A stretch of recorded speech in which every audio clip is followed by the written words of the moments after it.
নমস্কাৰ higher secondary পৰীক্ষাৰ ফলাফল কেনেকৈ ঘোষণা কৰিব তাৰ ওপৰত আহি পৰিছে এটা শেহতীয়া তথ্য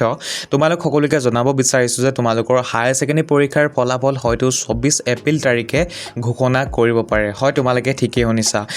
এতিয়া মই এই তথ্য ক'ত পালোঁ বা কেনেকৈ গম পালোঁ তোমালোকক মই জনাব বিচাৰিছোঁ যে এটা ৱেবছাইট আছিলে যিটো ৱেবছাইটত উল্লেখ কৰিছিলে বহু দিনৰ পূৰ্বে যে 20 তাৰিখে অৰ্থাৎ 20 এপ্ৰিল তাৰিখে মেট্ৰিক পৰীক্ষাৰ ফলাফল ঘোষণা কৰিব আৰু ঠিক তেনেদৰে এইচএছ পৰীক্ষাৰ ফলাফল কেনেকৈ ঘোষণা কৰিব সেই ৱেবছাইটটোত উল্লেখ কৰিছে আৰু সেই ৱেবছাইটতে উল্লেখ কৰা হৈছে যে তোমালোকৰ পৰীক্ষাৰ ফলাফল 24 এপ্ৰিল তাৰিখে ঘোষণা কৰিব বুলি গতিকে ছাত্ৰ ছাত্ৰীসকল অফিচিয়েল বৰ্তমান পৰ্যন্ত তথ্য অহা নাই তথাপিও এই ৱেবছাইট যেহেতু আগতীয়াকৈ মেট্ৰিক পৰীক্ষাৰ ফলাফল ঘোষণা কৰিব বুলি ইমান তাৰিখে স্পষ্টভাৱে তেওঁলোকে উল্লেখ কৰিছিলে আৰু তেনেদৰে যেহেতু ৰিজাল্ট দিলে গতিকে হয়তো তোমালোকৰ হায়াৰ ছেকেণ্ডেৰী পৰীক্ষাৰ ফলাফল 24 তাৰিখে ঘোষণা কৰিব পাৰে বাকি যেহেতু বৰ্তমান পৰ্যন্ত কোনো ধৰণৰ অফিচিয়েল তথ্য অহা নাই গতিকে মই ডাইৰেক্ট কৈ নিদিওঁ যে তোমালোকৰ পৰীক্ষাৰ ফলাফল 24 তাৰিখে ঘোষণা কৰিব বুলি কিন্তু তথাপিও তোমালোকৰ পৰীক্ষাৰ ফলাফল 24 তাৰিখে দিয়া সম্ভাৱনা আছে আৰু মই কিয় সম্ভাৱনা আছে বুলি ক'লো তাক অলৰেডি মই তোমালোকৰ সৈতে আলোচনা কৰিলোঁ বা তোমালোকক মই জনালোঁ গতিকে যদি কিবা নতুন নটিফিকেশ্যন আহি পৰে বা অফিচিয়েল কিবা তথ্য